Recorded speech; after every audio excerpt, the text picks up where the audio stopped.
ಟ್ರಂಪ್ಗೆ Iran open challenge. ಸರ್ವಸ್ವವನ್ನು ಪಣಕ್ಕಿಟ್ಟು ಯುದ್ಧಕ್ಕೆ ರೆಡಿಯಾದ Iran. ಪರಮಾಣು ಬಾಂಬ್ಗಿಂತಾನೂ danger ಈ ಜಲಸಂಧಿ. ಅಮೆರಿಕಾಗೆ ನಡುಕ ಹುಟ್ಟಿಸಿದ ಇರಾನ್. ನಮಸ್ಕಾರ, ಈ ದಿನಕ್ಕೆ ಸ್ವಾಗತ. ನಾನು ಜಿಎಂ ಪವಿತ್ರ. ಇರಾನ್ ಮತ್ತು ಅಮೆರಿಕ ನಡುವೆ ಕದನ ವಿರಾಮ ಏರ್ಪಟ್ಟ ಬೆನ್ನಲ್ಲೇ ಜಗತ್ತಿನ ಅತ್ಯಂತ ಕಾರ್ಯನಿರತ ತೈಲ ಸಾರಿಗೆ ಮಾರ್ಗವಾದ ಹಾರ್ಮುಜ್ ಜಲಸಂಧಿಯ ನಿಯಂತ್ರಣದ ವಿಷಯ ಈಗ ಜಾಗತಿಕ ರಾಜತಾಂತ್ರಿಕ ಸಮರದ ಕೇಂದ್ರ ಬಿಂದುವಾಗಿದೆ. ಕಳೆದ ಫೆಬ್ರವರಿ 28ರಂದು ಅಮೆರಿಕ ಮತ್ತು ಇಸ್ರೇಲ್ ಜಂಟಿಯಾಗಿ ಇರಾನ್ ಮೇಲೆ ದಾಳಿ ನಡೆಸಿದ ನಂತರ ಇರಾನ್ ಈ ಪ್ರಮುಖ ಜಲಮಾರ್ಗವನ್ನು ಸಂಪೂರ್ಣವಾಗಿ ನಿರ್ಬಂಧಿಸಿತ್ತು. ಇದರಿಂದಾಗಿ ಜಾಗತಿಕ ಇಂಧನ ಮಾರುಕಟ್ಟೆಯಲ್ಲಿ ತಲ್ಲಣ ಸೃಷ್ಟಿಯಾಗಿ ಇಂಧನ ಬೆಲೆಗಳು ಗಗನಕ್ಕೇರಿದ್ವು. ಆದರೆ ಪ್ರಸ್ತುತ ಕದನ ವಿರಾಮದ ಒಪ್ಪಂದದ ಪ್ರಕಟಣೆ ಹೊರಬೀಳ್ತಾ ಇದ್ದಂತೆ ಕಚ್ಚಾ ತೈಲ ಬೆಲೆಯಲ್ಲಿ 15% ಬಾರಿ ಕುಸಿತ ಕಂಡಿದೆ. ಉತ್ತರಕ್ಕೆ ಇರಾನ್ ಮತ್ತು ದಕ್ಷಿಣಕ್ಕೆ ಒಮಾನ್ ಹಾಗೂ UAE ದೇಶಗಳ ನಡುವೆ ಕೇವಲ 50 ಕಿಲೋಮೀಟರ್ನಷ್ಟು ಪ್ರವೇಶ ದ್ವಾರವನ್ನ ಹಾಗೂ ಕಿರಿದಾದ ಭಾಗದಲ್ಲಿ ಕೇವಲ 33 ಕಿಲೋಮೀಟರ್ನಷ್ಟು ಅಗಲವನ್ನು ಹೊಂದಿರುವಂತಹ ಈ ಜಲಸಂಧಿ ಪರ್ಷಿಯನ್ ಗಲ್ಫ್ ಅನ್ನ ಅರಬ್ಬಿ ಸಮುದ್ರ ಮತ್ತು ಒಮಾನ್ ಗಲ್ಫ್ಗೆ ಜೋಡಿಸುವ ಏಕೈಕ ಕೊಂಡಿಯಾಗಿದೆ. ಜಗತ್ತಿನ ಒಟ್ಟು ತೈಲ ಮತ್ತು LNGಯ 20% ಭಾಗ ಕೇವಲ ಈ ಹಾರ್ಮುಜ್ ಜಲಸಂಧಿಯ ಮೂಲಕನೇ ಹಾದು ಹೋಗುತ್ತೆ. 2025ರ ಅಂದಾಜಿನ ಪ್ರಕಾರ ದಿನಕ್ಕೆ ಸುಮಾರು 2 ಕೋಟಿ ಬ್ಯಾರೆಲ್ ತೈಲ ಮತ್ತು ತೈಲ ಉತ್ಪನ್ನಗಳು ಇಲ್ಲಿಂದನೇ ರಫ್ತಾಗ್ತಾ ಇದ್ದು, ಇದು ಜಗತ್ತಿನ ಕಡಲ ತೈಲ ವ್ಯಾಪಾರದ ಕಾಲು ಭಾಗವಾಗಿದೆ. ಇದರ ವಾರ್ಷಿಕ ವ್ಯಾಪಾರದ ಮೌಲ್ಯ ಬರೋಬ್ಬರಿ $600 ಬಿಲಿಯನ್. ಈ ಜಲಸಂಧಿ ಜಗತ್ತಿನ ಅತಿದೊಡ್ಡ ಕಚ್ಚಾ ತೈಲ ಟ್ಯಾಂಕರ್ಗಳನ್ನು ಚಲಿಸುವಷ್ಟು ಆಳವಾಗಿದ್ದು, ಕೇವಲ ಇರಾನ್ ಮಾತ್ರವಲ್ಲದೆ Saudi Arabia, Iraq, Kuwait, Qatar, UAE ಮತ್ತು ಬಹ್ರೇನ್ನಂಥ ಪ್ರಮುಖ ಗಲ್ಫ್ ದೇಶಗಳು ತಮ್ಮ ತೈಲ ರಫ್ತಿಗೆ ಇದನ್ನೇ ಅವಲಂಬಿಸಿದೆ. ಅದರಲ್ಲೂ ಜಾಗತಿಕ LNG ಅನಿಲದ 20% ಭಾಗ ಪ್ರಮುಖವಾಗಿ ಕತಾರ್ನಿಂದ ಮತ್ತು UAEನಿಂದ ಇದೇ ಮಾರ್ಗವಾಗಿ ರಫ್ತಾಗತ್ತೆ. ನೈಸರ್ಗಿಕ ಅನಿಲವನ್ನ ಅದರ ಮೂಲ ಗಾತ್ರಕ್ಕಿಂತ 600 ಪಟ್ಟು ಕಡಿಮೆ ಜಾಗವನ್ನು ಆಕ್ರಮಿಸುವಂತೆ ದ್ರವರೂಪಕ್ಕೆ ಪರಿವರ್ತಿಸಿ ಈ LNG ಹಡಗುಗಳ ಮೂಲಕ ಸಾಗಿಸಲಾಗತ್ತೆ. ಇದನ್ನ ತಲುಪಬೇಕಾದಂತಹ ದೇಶಗಳಲ್ಲಿ ಮತ್ತೆ ಅನಿಲವಾಗಿ ಪರಿವರ್ತಿಸಿ ಕಾಯಿಸೋಕೆ, ಅಡುಗೆಗೆ ಮತ್ತು ವಿದ್ಯುತ್ ಉತ್ಪಾದನೆಗೆ ಬಳಸಲಾಗತ್ತೆ. ಅಷ್ಟೇ ಅಲ್ಲ, ಮಧ್ಯಪ್ರಾಚ್ಯದಲ್ಲಿ ನೈಸರ್ಗಿಕ ಅನಿಲವನ್ನು ಬಳಸಿ ತಯಾರಿಸಲಾಗುವಂಥ ರಸಗೊಬ್ಬರ ವ್ಯಾಪಾರದ 1/3 ಭಾಗ ಇದೇ ಮಾರ್ಗದ ಮೂಲಕ ನಡೆಯುತ್ತೆ. ನಿಖರವಾಗಿ ಹೇಳೋದಾದ್ರೆ ಜಾಗತಿಕ ಕಡಲ ಯೂರಿಯಾ ವ್ಯಾಪಾರದ 1/3 ಭಾಗ, ಅಮೋನಿಯಾ ವ್ಯಾಪಾರದ 1/3 ಭಾಗ ಮತ್ತು ಜಾಗತಿಕ ಸಲ್ಫರ್ ರಫ್ತಿನ 40% ಭಾಗ, ಒಟ್ಟಾರೆಯಾಗಿ ಜಾಗತಿಕ ರಸಗೊಬ್ಬರ ವ್ಯಾಪಾರದ 30% ಇದರ ಮೂಲಕನೇ ಸಾಗತ್ತೆ. ಜೊತೆಗೆ ಮಧ್ಯಪ್ರಾಚ್ಯ ದೇಶಗಳಿಗೆ ಅಗತ್ಯ ಇರುವಂತಹ ಆಹಾರ, ಔಷಧ ಮತ್ತು ತಂತ್ರಜ್ಞಾನದ ಸರಕುಗಳ ಆಮದಿಗೂ ಇದು ಪ್ರಮುಖ ಚಾನೆಲ್ ಆಗಿದೆ. ವಿಶ್ವಸಂಸ್ಥೆಯ ನಿಯಮಗಳ ಪ್ರಕಾರ ದೇಶಗಳು ತಮ್ಮ ಕರಾವಳಿಯಿಂದ 12 ನಾಟಿಕಲ್ ಮೈಲಿಯವರೆಗೆ ಪ್ರಾದೇಶಿಕ ಸಮುದ್ರದ ಮೇಲೆ ನಿಯಂತ್ರಣವನ್ನು ಹೊಂದಬಹುದು. ಹಾರ್ಮುಜ್ ಜಲಸಂಧಿಯ ಕಿರಿದಾದ ಭಾಗ ಸಂಪೂರ್ಣವಾಗಿ ಇರಾನ್ ಮತ್ತು ಒಮಾನ್ ದೇಶಗಳ ಪ್ರಾದೇಶಿಕ ನೀರಿನ ವ್ಯಾಪ್ತಿಯಲ್ಲೇ ಬರುತ್ತೆ. ಸಾಮಾನ್ಯ ದಿನಗಳಲ್ಲಿ ತಿಂಗಳಿಗೆ 3000ಕ್ಕೂ ಹೆಚ್ಚು ಹಡಗುಗಳು ಸಂಚರಿಸ್ತಾ ಇದ್ದಂಥ ಈ ಮಾರ್ಗದಲ್ಲಿ ಇರಾನ್ ಮತ್ತು ಅಮೆರಿಕ ನಡುವಿನ ಯುದ್ಧದಿಂದಾಗಿ ಸಂಚಾರ 95% ಕುಸಿದಿತ್ತು. ಇರಾನ್ ತನ್ನ ಡ್ರೋನ್ಗಳು, ಕ್ಷಿಪಣಿಗಳು ಮತ್ತು ಸಮುದ್ರದ ಮೇನ್ಗಳ ಮೂಲಕ ಭೀತಿ ಒಡ್ಡೋದ್ರಿಂದ ವಾಣಿಜ್ಯ ಹಡಗುಗಳ ಸಂಚಾರ ದುಸ್ತರವಾಗಿತ್ತು. 100% ಶುದ್ಧ ಶ್ರೀಗಂಧ ಎಣ್ಣೆಯಿಂದ ತಯಾರಾಗಿದೆ. ಅಸಲಿ ಉತ್ತಮಿಕೆಯನ್ನು ಹೊಂದಿದೆ. ಮೈಸೂರ್ ಸ್ಯಾಂಡಲ್ ಸೋಪ್, ನನ್ನ royal beauty ritual. United against nuclear Iran ಸಂಸ್ಥೆ ಪ್ರಕಾರ ಏಪ್ರಿಲ್ 2ರ ವೇಳೆಗೆ ಕನಿಷ್ಠ 24 ವಾಣಿಜ್ಯ ಹಡಗುಗಳ ಮೇಲೆ ದಾಳಿ ನಡೆದಿತ್ತು ಮತ್ತು 3 ಹಡಗುಗಳು ಕೂದಲೆಳೆಯಲ್ಲಿ ಪಾರಾಗಿದ್ವು. ಜಾಗತಿಕ ರಿಸ್ಕ್ ಮ್ಯಾನೇಜ್ಮೆಂಟ್ನ ಮುಖ್ಯ ವಿಶ್ಲೇಷಕ ಆರ್ನೆ ಲೋಹ್ಮನ್ ರಾಸ್ಮುಸೆನ್ಸ್ ಇವರ ಪ್ರಕಾರ ಹಡಗುಗಳ ಮೇಲೆ ದಾಳಿಯ ಭೀತಿಯಿಂದಾಗಿ ಇನ್ಶೂರೆನ್ಸ್ ಸಿಗೋದೇ ಅಸಾಧ್ಯವಾಗಿತ್ತು ಅಥವಾ ತೀರಾ ದುಬಾರಿ ಆಗೋಗ್ಬಿಟ್ಟಿದೆ.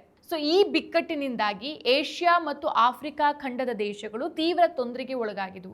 ಯಾಕಂತಂದ್ರೆ ಇರಾನ್ ರಫ್ತು ಮಾಡುವಂಥ ಒಟ್ಟು ತೈಲದ 90% ಭಾಗವನ್ನ ಚೀನಾ ಒಂದೇ ಖರೀದಿಸತ್ತೆ. ಏಷ್ಯಾದಲ್ಲಿ ಇಂಧನ ಕೊರತೆಯಿಂದಾಗಿ ದಿನನಿತ್ಯದ ಬದುಕು ಹದಗೆಟ್ಟು ಸರ್ಕಾರಗಳು ನೌಕರರಿಗೆ ವರ್ಕ್ ಫ್ರಮ್ ಹೋಮ್ ಅನ್ನು ಆದೇಶಿಸಿದ್ವು, ಕೆಲಸದ ದಿನಗಳನ್ನು ಕಡಿತಗೊಳಿಸಿದ್ವು, ರಾಷ್ಟ್ರೀಯ ರಜೆಗಳನ್ನು ಘೋಷಿಸಿ ಇಂಧನ ಉಳಿಸೋಕೆ ವಿಶ್ವವಿದ್ಯಾಲಯಗಳನ್ನು ಬೇಗನೆ ಮುಚ್ಚಿದ್ವು. ಆಫ್ರಿಕಾದಲ್ಲಿ ದಕ್ಷಿಣ ಸುಡಾನ್ ಮತ್ತು ಮಾರಿಷಸ್ ದೇಶಗಳು ವಿದ್ಯುತ್ ಬಳಕೆಯನ್ನು ನಿರ್ಬಂಧಿಸಿದ್ರೆ, ಯುರೋಪಿನಲ್ಲಿ ಸ್ಲೋವೇನಿಯಾ ದೇಶ ತೈಲ ರೇಷನ್ನಿಂದ ಪದ್ಧತಿಯಿಂದ ಜಾರಿಗೆ ತಂದ ಮೊದಲ ಐರೋಪ್ಯ ಒಕ್ಕೂಟದ ರಾಷ್ಟ್ರವಾಯಿತು. ಸೊ ಈ ಸಂಘರ್ಷದ ಅವಧಿಯಲ್ಲಿ ಅಮೆರಿಕ ಜಲಸಂಧಿಗೆ ಯಾವುದೇ ಯುದ್ಧ ನೌಕೆಗಳನ್ನು ಕಳುಹಿಸದೆ ತನ್ನ ಮಿಲಿಟರಿ ಪ್ರತಿಕ್ರಿಯೆಯನ್ನ ಕೇವಲ ವೈಮಾನಿಕ ದಾಳಿಗಳಿಗೆ ಸೀಮಿತಗೊಳಿಸಿತು. ಮಾರ್ಚ್ 18ಕ್ಕೆ ಅಮೆರಿಕ ಸೇನೆ ಜಲಸಂಧಿಯಲ್ಲಿದ್ದಂಥ ಇರಾನ್ನ ಹಡಗು, ಕ್ರೂಸ್ ಕ್ಷಿಪಣಿ ನೆಲೆಗಳ ಮೇಲೆ ಬಾಂಬ್ ದಾಳಿ ನಡೆಸಿತು.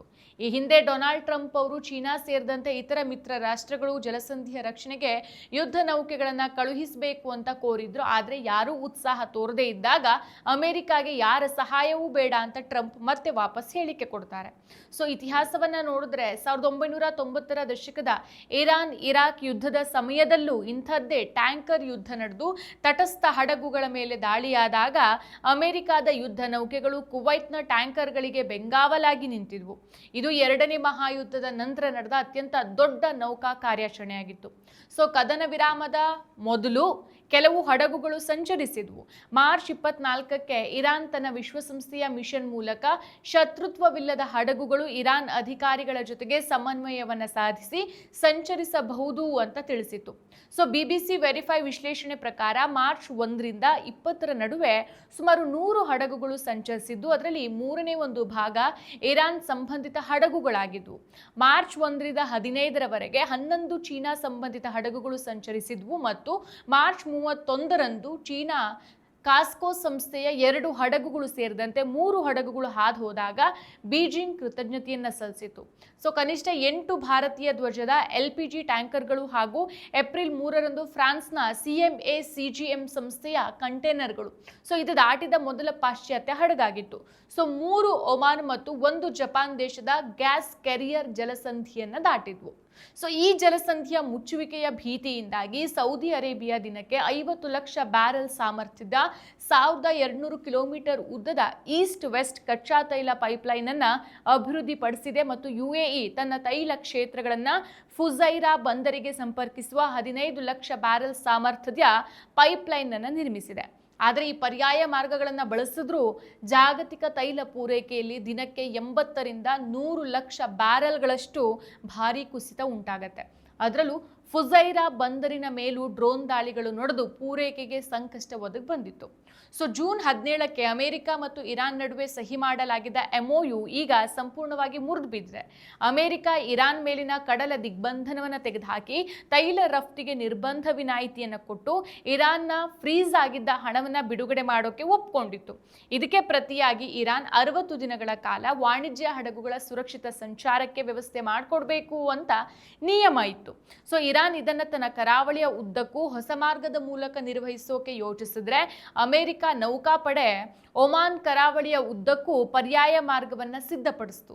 ಸೊ ಇದನ್ನ ಇರಾನ್ ಒಪ್ಪಂದದ ಉಲ್ಲಂಘನೆ ಅಂತ ಕರೆದ್ರೆ ಅಮೆರಿಕದ ಮಾರ್ಗವನ್ನು ಬಳಸಿದ 3 ಟ್ಯಾಂಕರ್ಗಳ ಮೇಲೆ ಇರಾನ್ ದಾಳಿ ನಡೆಸಿತು.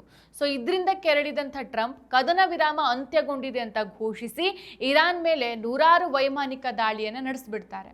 ಸೊ ಇದಕ್ಕೆ ಪ್ರತಿಯಾಗಿ ಇರಾನ್ನ IRCC ಜಲಸಂಧಿಯನ್ನ ಮುಂದಿನ ಆದೇಶದವರೆಗೆ ಮುಚ್ಚಿ ಅಮೆರಿಕದ ಗಲ್ಫ್ ನೆಲೆಗಳು ಮತ್ತು ಜೋರ್ಡಾನ್ ಮೇಲೆ ಪ್ರತಿದಾಳಿ ನಡೆಸಿತು. ಸೊ ಈ ಮಧ್ಯೆ ಕತಾರ್ ದೇಶ ತನ್ನ ಭೂಪ್ರದೇಶ, ಜೋರ್ಡಾನ್ ಮತ್ತು ಇತರ ಗಲ್ಫ್ ದೇಶಗಳ ಮೇಲೆ ಇರಾನ್ ನಡೆಸಿದಂಥ ಬ್ಯಾಲಿಸ್ಟಿಕ್ ಕ್ಷಿಪಣಿ ದಾಳಿಯನ್ನು ತೀವ್ರವಾಗಿ ಖಂಡಿಸುತ್ತೆ. ಸೊ ಕ್ಷಿಪಣಿಗಳ ಅವಶೇಷಗಳು ಬಿದ್ದಿದ್ರಿಂದ ಕತಾರ್ನಲ್ಲಿ 3 ಗಾಯಗೊಂಡಿದ್ರು. ಸೊ ಕತಾರ್ ವಿದೇಶಾಂಗ ಸಚಿವಾಲಯ ಪರಿಸ್ಥಿತಿ ತಿಳಿಯಾಗೋವರೆಗೆ ಪರ್ಷಿಯನ್ ಗಲ್ಫ್ ಮತ್ತು ಹಾರ್ಮುಜ್ ಜಲಸಂಧಿಯಲ್ಲಿ ಹಡಗು ಸಂಚಾರವನ್ನು ತಾತ್ಕಾಲಿಕವಾಗಿ ಸ್ಥಗಿತಗೊಳಿಸುವಂತೆ ಹಡಗು ಮಾಲೀಕರಿಗೆ ಸೂಚನೆಯನ್ನ ಕೊಡುತ್ತೆ. ಸೊ ಇರಾನ್ನ ಸುಪ್ರೀಂ ಲೀಡರ್ ಮೊಜ್ತಬಾ ಖಮೇನಿಯವರ ಸಲಹೆಗಾರ ಮತ್ತು IRCC ಮಾಜಿ ಕಮಾಂಡರ್ ಮೊಹಸೇನ್ ರೆಜಾಜಿ ಇವ್ರು ಹೇಳ್ತಾರೆ, ಹಾರ್ಮುಜ್ ಜಲಸಂಧಿ ಇರಾನ್ಗೆ 16 ಪರಮಾಣು ಬಾಂಬ್ಗಳಿಗಿಂತಾನೂ ಹೆಚ್ಚು ಶಕ್ತಿಶಾಲಿ ಮತ್ತು ಕಾರ್ಯತಂತ್ರದ ಅತ್ಯಂತ ಪ್ರಮುಖ ಅಸ್ತ್ರ ಅಂತ. ಸೊ ಇರಾನ್ ತನ್ನ ಪರಮಾಣು ಕಾರ್ಯಕ್ರಮದ ಮಾತುಕತೆಗಿಂತಾನೂ ಹೆಚ್ಚಾಗಿ ಹಾರ್ಮುಜ್ ಜಲಸಂಧಿಯ ಮೇಲಿನ ತನ್ನ ಸಾರ್ವಭೌಮತ್ವ ಮತ್ತು ನಿಯಂತ್ರಣಕ್ಕೆ ಮೊದಲ ಆದ್ಯತೆಯನ್ನು ನೀಡಿದೆ. ಕಳೆದ 25 ವರ್ಷಗಳಿಂದ ಅಮೆರಿಕ ಮತ್ತು ಇರಾನ್ ನಡುವಿನ ಈ ಅತಿದೊಡ್ಡ ವಿವಾದವಾಗಿದ್ದಂತಹ ಪರಮಾಣು ವಿಷಯವನ್ನ ಇರಾನ್ ಚಾಣಾಕ್ಷತನದಿಂದ ಮುಂದಿನ ಸುತ್ತಿನ ಮಾತುಕತೆಗೆ ತಳ್ಳಿ ಜಲಸಂಧಿ ಜಲಸಂಧಿಯ ವಿಷಯವನ್ನ ಮುಂಚೂಣಿಗೆ ತಂದಿದೆ. ಸೊ ಅಮೆರಿಕ ಈಗ ಇರಾನ್ನ ಕ್ಷಿಪಣಿಗಳು ಹಾಗೂ ಹಿಜ್ಬುಲ್ಲಾ, ಹಮಾಸ್, ಹೌತಿಗಳ ಜೊತೆಗಿನ ಸಂಬಂಧದ ಬಗ್ಗೆ ಮಾತಾಡ್ತಾ ಇಲ್ಲ, ಬದಲಿಗೆ ಕೇವಲ ಜಲಸಂಧಿಯ ಮುಕ್ತ ಸಂಚಾರದ ಬಗ್ಗೆ ಮಾತಾಡ್ತಾ ಇದೆ. ಇರಾನ್ ತಾನು ಅಮೆರಿಕ ಮತ್ತು ಇಸ್ರೇಲ್ ವಿರುದ್ಧ ಆಯಕಟ್ಟಿನ ಜಯವನ್ನ ಸಾಧಿಸಿದ್ದೇವೆ ಅಂತ ನಂಬಿದೆ. ಯಾಕೆ ಅಂತಂದ್ರೆ ಜಲಸಂಧಿಯನ್ನ ಮುಚ್ಚೋ ಸಾಮರ್ಥ್ಯವೇ ಅಮೆರಿಕವನ್ನ ಮಾತುಕತೆಗೆ ಬರುವಂತೆ ಮಾಡಿದ್ದು. ಸೊ ಅಮೆರಿಕ ಒಮಾನ್ ಮೂಲಕ ಪರ್ಯಾಯ ಮಾರ್ಗ ನಿರ್ಮಿಸಿದ್ರೆ ತನ್ನ ಈ ಬಲವಾದ ಹಿಡಿತ ಕೈ ತಪ್ಪತ್ತೆ ಅನ್ನೋ ಭೀತಿ ಇರಾನ್ಗೆ ಇದೆ. ಸೊ ಇತ್ತೀಚೆಗೆ ಅಮೆರಿಕ ಅಧ್ಯಕ್ಷ ಡೊನಾಲ್ಡ್ ಟ್ರಂಪ್ ನಾವು ಹಾರ್ಮುಜ್ ಜಲಸಂಧಿಯನ್ನ ನಮ್ಮ ನಿಯಂತ್ರಣಕ್ಕೆ ತೆಗೆದುಕೊಳ್ಳಲಿದ್ದೇವೆ ಮತ್ತು ಜಾಗತಿಕ ಹಡಗು ಸಂಚಾರವನ್ನ ರಕ್ಷಿಸಿದ್ದಕ್ಕಾಗಿ ನಮಗೆ ಸೂಕ್ತ ಪರಿಹಾರ ಸಿಗಬೇಕು. ಇರಾನ್ನವರು 47 ವರ್ಷಗಳಿಂದ ಜನರನ್ನ ದಾರಿ ತಪ್ಪಿಸ್ತಿದ್ದಾರೆ ಅಂತ ಅತ್ಯಂತ ಒಂದು ರೀತಿ ಕಠಿಣ ಮತ್ತು ಆಕ್ರಮಣಕಾರಿ ಹೇಳಿಕೆಯನ್ನ ಕೊಟ್ಟಿದ್ರು. ಇದಕ್ಕೆ ತಕ್ಷಣವೇ ಪ್ರತಿಕ್ರಿಯಿಸಿದಂತ ಇರಾನ್ನ ಸುಪ್ರೀಂ ಲೀಡರ್, ಆಪ್ತ ಸಲಹೆಗಾರ ಅಲಿ ಅಕ್ಬರ್ ವೆಲಾಯತಿ, ಜಲಸಂಧಿಯಿಂದ ಹಿಂದೆ ಸರಿಯೋ ಪ್ರಶ್ನೆನೇ ಇಲ್ಲ, ದೇಶವನ್ನ ಪ್ರೀತಿಸುವ ಯಾವುದೇ ಇರಾನಿಯನ್ ಇದಕ್ಕೆ ಒಪ್ಪೋದಿಲ್ಲ, ಭವಿಷ್ಯದಲ್ಲಿ ಶತ್ರುಗಳಿಗೆ ಶರಣಾಗದೆ ಇರೋಕೆ ಈಗಲೇ ಜಲಸಂಧಿಯನ್ನ ರಕ್ಷಿಸೋದು ಅಗತ್ಯ ಅಂತ ತಿರುಗೇಟನ್ನ ಕೊಟ್ಟಿದ್ರು. ಸೊ ಅಮೆರಿಕ ಜಗತ್ತಿನ ಅತ್ಯಂತ ಶಕ್ತಿಶಾಲಿ ನೌಕಾಪಡೆಯನ್ನ ಹೊಂದಿದ್ರು. ಹಾರ್ಮುಜ್ ಜಲಸಂಧಿಯನ್ನ ದೀರ್ಘಕಾಲದವರೆಗೆ ತನ್ನ ಸಂಪೂರ್ಣ ಹತೋಟಿಯಲ್ಲಿ ಇಡೋದು ಮಿಲಿಟರಿ, ಭೌಗೋಳಿಕ ಮತ್ತು ಆರ್ಥಿಕವಾಗಿ ಅಷ್ಟು ಸುಲಭ ಅಲ್ಲ. ಯಾಕೆ ಅಂತಂದ್ರೆ ಇರಾನ್ ಈ ಜಲಸಂಧಿಯ ಉತ್ತರ ಕರಾವಳಿ ಮತ್ತು ಕ್ಯೂಶಮ್, ಹಾರ್ಮುಜ್ನಂತಹ ಆಯಕಟ್ಟಿನ ದ್ವೀಪಗಳನ್ನು ನಿಯಂತ್ರಿಸುತ್ತೆ. ಇರಾನ್ ತನ್ನ ಸುದೀರ್ಘ ಕರಾವಳಿಯುದ್ದಕ್ಕೂ ಕ್ಷಿಪಣಿ ಲಾಂಚರ್ಗಳು, ಡ್ರೋನ್ಗಳನ್ನು ನಿಯೋಜಿಸೋದ್ರಿಂದ ಅಮೆರಿಕನ್ ಯುದ್ಧ ನೌಕೆಗಳಿಗೆ ಮತ್ತು ಏರ್ಕ್ರಾಫ್ಟ್ ಕ್ಯಾರಿಯರ್ಗಳಿಗೆ ಇಲ್ಲಿ ಕಾರ್ಯಾಚರಣೆ ನಡೆಸೋದು ದೊಡ್ಡ ಸವಾಲು. ಅಷ್ಟೇ ಅಲ್ಲ, ಮಿಲಿಟರಿ ಹಡಗುಗಳನ್ನು ಕಾವಲಿಟ್ಟರೂ ಸಹ ವಿಮಾ ವೆಚ್ಚ ಹೆಚ್ಚಾಗೋದ್ರಿಂದ ವಾಣಿಜ್ಯ ಸಂಸ್ಥೆಗಳು ಬರೋಕ್ ಹೆದರತ್ತೆ. So Saudi Arabia, Qatar, UAE, Kuwait ಮತ್ತು ಬಹ್ರೇನ್ನಂತಹ ಅಮೆರಿಕದ ಮಿತ್ರ ರಾಷ್ಟ್ರಗಳು ಕೂಡ ತಮ್ಮ ಸ್ವಂತ ತೈಲ ಮೂಲಗಳಿಗೆ ಮತ್ತು ಮೂಲ ಸೌಕರ್ಯಗಳಿಗೆ ಧಕ್ಕೆಯಾಗೋ ಭೀತಿಯಿಂದ ಅಮೆರಿಕದ ನೇರ ಸೇನಾ ಆಡಳಿತವನ್ನ ಪೂರ್ಣವಾಗಿ ಬೆಂಬಲಿಸ್ತಾ ಇಲ್ಲ. ಅಷ್ಟೇ ಅಲ್ಲ, ಇಂಥ ದೀರ್ಘಕಾಲೀನ ಕಾರ್ಯಾಚರಣೆಗೆ ಅಮೆರಿಕಾಗೂ ಭಾರಿ ಆರ್ಥಿಕ ವೆಚ್ಚ ಆಗತ್ತೆ. ಹಾಗಾಗಿ ಜಲಸಂಧಿಯ ಹೋರಾಟ ಇಡೀ ವಿಶ್ವದ ಆರ್ಥಿಕತೆಯ ಭವಿಷ್ಯವನ್ನು ನಿರ್ಧರಿಸುವ ಹಂತಕ್ಕೆ ತಲುಪಿದೆ. ಮತ್ತಷ್ಟು ವಿಶೇಷ ವಿಡಿಯೋಗಳನ್ನು ನೋಡಲು ಮತ್ತು ಹೊಸ ವಿಡಿಯೋಗಳ ಬಗ್ಗೆ ತಿಳಿಯಲು EDina.com ಯೂಟ್ಯೂಬ್ ಚಾನೆಲ್ ಸಬ್ಸ್ಕ್ರೈಬ್ ಮಾಡಿ ಮತ್ತು ಬೆಲ್ ಐಕಾನ್ ಕ್ಲಿಕ್ ಮಾಡಿ.